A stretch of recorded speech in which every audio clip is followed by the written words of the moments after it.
Assalamualaikum warahmatullahi wabarakatuh. Yang terhormat dosen pengampu pada mata kuliah Pendidikan Kewarganegaraan, Ibu Elva Miselia Karima SPD MPD. Baiklah, sebelum penyampaian materi dimulai, saya akan memperkenalkan anggota kelompok saya.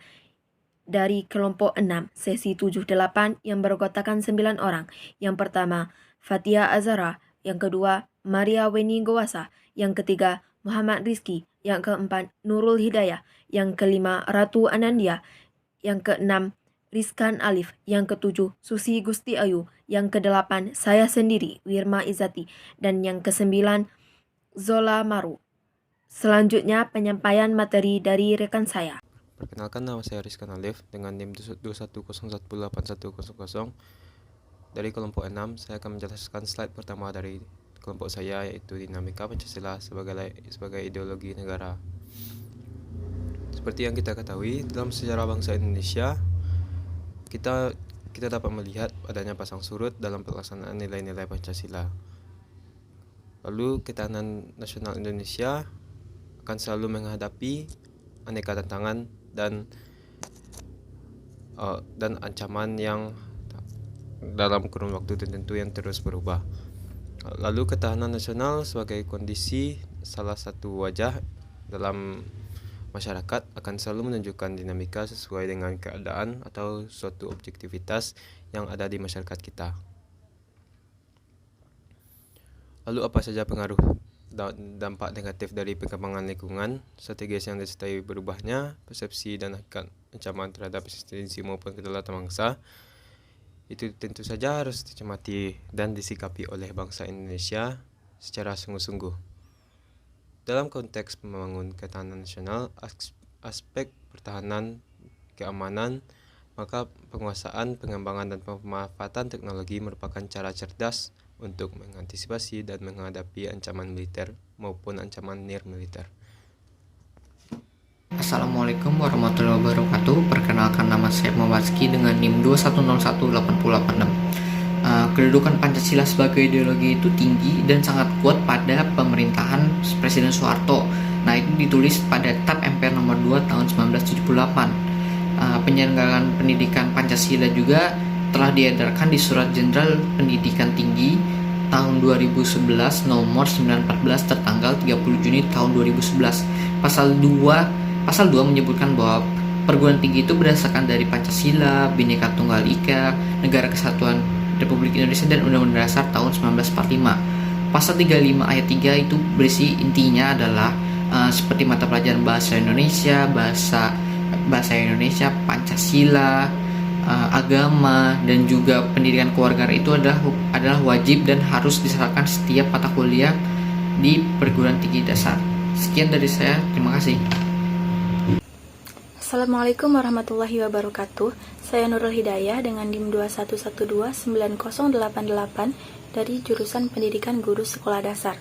Pada kesempatan ini saya akan menjelaskan sedikit mengenai hal-hal yang mempengaruhi tantangan-tantangan terhadap ideologi Pancasila sebagai ideologi negara.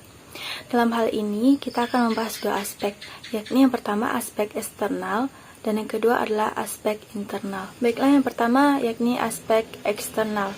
Yang pertama adalah pertarungan antara negara-negara superpower antara negara Amerika Serikat dengan Uni Soviet, yang mana hal ini berkisar dari tahun 1945 sampai 1990, yang mana berujung dengan berakhirnya negara Soviet. Kemudian yang kedua adalah menguatnya isu-isu kebudayaan global, yang mana hal ini ditandai dengan masuknya berbagai ideologi ke dalam kehidupan berbangsa dan bernegara.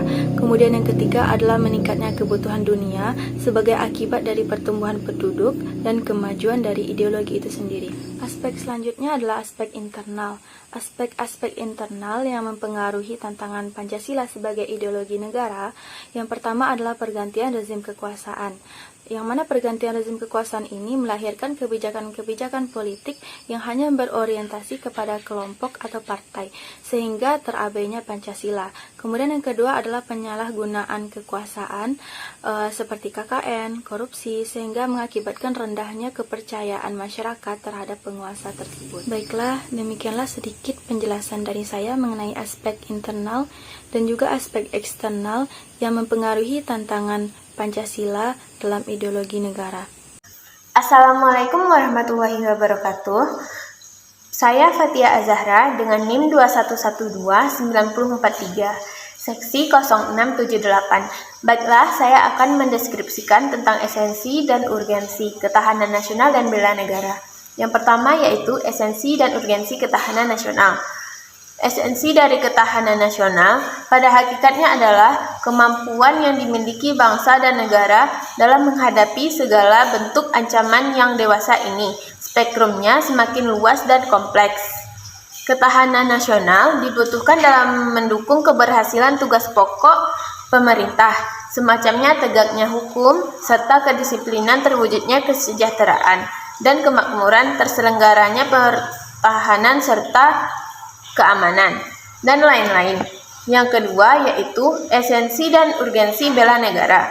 Terdapat hubungan antara ketahanan nasional dengan pembelaan negara atau bela negara. Bela negara merupakan perwujudan warga negara dalam upaya mempertahankan dan meningkatkan ketahanan nasional bangsa Indonesia. Keikutsertaan warga negara dalam upaya menghadapi atau menanggulangi ancaman dilakukan dalam wujud upaya bela negara. Bela negara dan ketahanan nasional mempunyai hubungan yang sangat erat dalam mewujudkan tujuan negara, seperti yang tercantum pada pembukaan Undang-Undang Dasar Negara Republik Indonesia 1945 pada alinea keempat. Sekian pembacaan materi dari saya. Wassalamualaikum warahmatullahi wabarakatuh. Assalamualaikum warahmatullahi wabarakatuh. Saya Ratu Nandeuzi dengan NIM 21018094 akan memaparkan materi selanjutnya. Seperti yang kita ketahui, bela negara itu wajib dilakukan oleh seluruh warga negara Indonesia sebagai rasa cinta tanah air dan nasionalisme. Bela negara itu sendiri terbagi menjadi dua, ada bela negara secara fisik dan ada bela negara secara non-fisik. Bela negara secara fisik itu dapat diartikan sebagai upaya untuk mempertahankan negara dari serangan fisik atau agresi dari pihak-pihak yang mengganggu kedaulatan atau ketahanan negara. Contoh dari bela negara secara fisik ini seperti mengikuti pemberontakan melawan penjajahan, mengikuti pemberontakan melawan teroris, mengikuti kegiatan-kegiatan militer dan lain sebagainya yang berhubungan dengan militer dan fisik. Jika ekonomi atau keuangan negara memungkinkan, dapat diadakan kegiatan wajib militer dengan orang-orang yang memenuhi kriteria. Wajib militer ini tidak bertujuan untuk militerisasi rakyat sipil, namun memperkenalkan dui fungsi sipil, di mana tanggung jawab untuk mempertahankan negara tidak hanya oleh tentara, namun untuk seluruh warga negara yang menempati negara tersebut. Selanjutnya ada bela negara secara non-fisik. Bela negara secara non-fisik dapat diartikan sebagai upaya untuk memajukan bangsa dan negara, baik melalui pendidikan, moral, sosial, ataupun peningkatan kesejahteraan orang-orang yang menyusun negara tersebut. Menurut Undang-Undang Nomor 3 Tahun 2002 tentang Pertahanan Negara, bahwa bela negara secara non-fisik dapat melalui pendidikan kewarganegaraan atau pengabdian terhadap profesi. Maka dapat diberikan contoh bela negara secara non-fisik dapat seperti meningkatkan kesadaran terhadap aturan undang-undang dan norma-norma yang berlaku di negara, meningkatkan rasa nasionalisme, dan mengikuti pendidikan-pendidikan yang disediakan oleh pemerintah tentang pembelaan negara seperti pendidikan kewarganegaraan, pendidikan Pancasila, dan kegiatan-kegiatan sosial lainnya. Sekian materi yang saya paparkan. Saya akan berikan ke pemateri yang akan mempresentasikan materi selanjutnya. Terima kasih. Perkenalkan, nama saya Wirmezati dengan NIM 21022045 dari Prodi Pendidikan Guru Pendidikan Anak Usia Dini. Baiklah, saya akan melanjutkan penyampaian materi dari teman saya tadi yang membahas tentang esensi dan urgensi ketahanan nasional dan bela negara.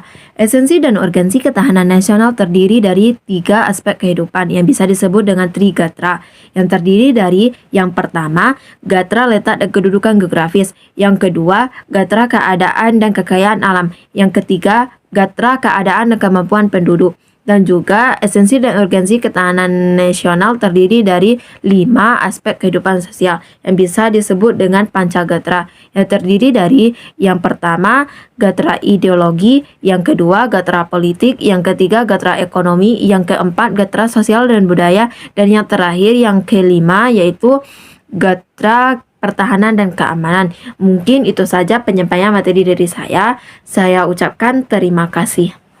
Assalamualaikum warahmatullahi wabarakatuh. Perkenalkan, nama saya Susi Gusti Ayu dengan NIM 21022040, Prodi Pendidikan Guru Pendidikan Anak Usia Dini, Fakultas Ilmu Pendidikan Universitas Negeri Padang. Baiklah, di sini saya akan mencoba mempresentasikan mengenai praktik kewarganegaraan. Para generasi muda sekarang harus dapat bersatu dan damai walaupun beda agama, suku, dan budaya. Para generasi muda juga dapat berpikir rasional, demokratis, dan kritis dalam menuntaskan masalah yang ada di negara kita. Selain itu, juga para generasi muda diharapkan bisa mencontoh karakter para pahlawan bangsa kita dengan cara cinta tanah air dan rela berkorban bagi bangsa Indonesia, serta menjunjung rasa nasionalisme dan persaudaraan antar agama, ras, atau suku bagi semua bangsa Indonesia, agar tidak terjadi perpecahan atau perselisihan antar bangsa Indonesia. Praktik kewarganegaraan itu banyak macamnya. Salah satunya adalah praktik kewarganegaraan persatuan dan kesatuan. Praktik tersebut bisa kita lakukan dengan cara berteman dan menghormati teman yang berbeda suku, bangsa, dan agama, sehingga dapat membuat terjadinya persatuan dan kesatuan yang kuat, misalnya dengan cara mempererat hubungan persatuan dan kesatuan dengan mengadakan pentas seni dan bermacam-macam suku di kampung kita. Baiklah, sekianlah presentasi dari saya. Assalamualaikum warahmatullahi wabarakatuh. 2. Praktikum kewarganegaraan. Contohnya toleransi. Perilakunya adalah tidak memilih-milih dalam berteman. Dampaknya memiliki banyak teman, solusinya adalah mempererat pertemanan di masyarakat, sekolah, dan lingkungan sekitar. 3. Praktikum kewarganegaraan, contohnya gotong royong. Perilakunya kerja bakti di kampung untuk membersihkan lingkungan. Dampaknya adalah kampung menjadi bersih dan terawat, solusinya adalah kerja bakti di kampung dilakukan setiap bulan sekali. 4. Praktik kewarganegaraan, contohnya koperasi. Perilakunya membuat koperasi sekolah, dampaknya adalah belajar kerjasama dalam ekonomi, solusinya adalah membuat kancing sekolah. Perkenalkan, saya Maria Wenuguasa dengan NIM 21011149. Prodi Psikologi akan membacakan materi pada slide 9. Yang pertama itu adalah praktik kewarganegaraan rela berkorban, yaitu ada perilaku rela berkorban untuk bangsa dan negara, dampak bangsa dan negara lebih maju, dan yang terakhir adalah solusi para pelajar agar lebih rajin, agar dapat membalaskan budi kepada bangsa dan negara. Selanjutnya adalah praktik kewarganegaraan mengutamakan bangsa dan negara, yaitu dampak menghadiri upacara pada Hari Kemerdekaan Republik Indonesia. Selanjutnya ada meningkatkan rasa cinta tanah air. Dan yang terakhir ada solusi untuk agar upacara lebih teratur dan hikmat. Sekian, terima kasih. Baiklah, mungkin itu saja penyampaian materi dari kelompok kami. Jika terdapat kesalahan, mohon dimaafkan. Saya tutup dengan Assalamualaikum warahmatullahi wabarakatuh.